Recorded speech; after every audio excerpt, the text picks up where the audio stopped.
Sa panahon ngayon, kaibigan, napakalakas na ng social media. Marami sa atin ang sumikat sa simpleng paraan. Minsan nga, hindi pa sanay sa kamera. Pero habang tumatagal, lumalago ang mga taga-subaybay at doon mo makikita kung sino ang tunay na totoo.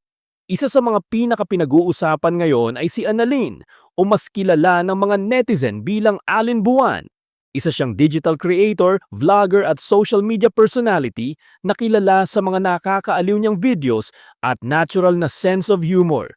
Hindi siya mahilig magpanggap. Wala siyang filter, wala ring arte. Kaya naman maraming naaaliw at nagmamahal sa kanya.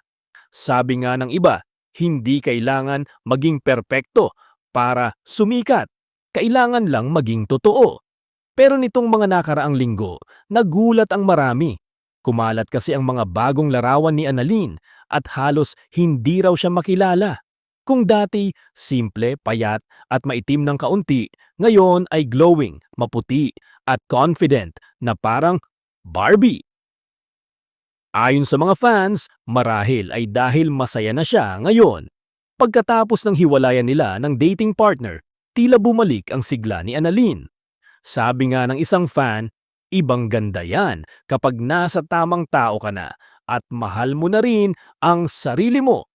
Ngayon, tuloy-tuloy ang pag-angat ng karera ni Annalyn. Mas maganda, mas masaya, at mas confident sa sarili. Isa siyang patunay na kapag pinili mong maging totoo, mas lalo kang sisikat.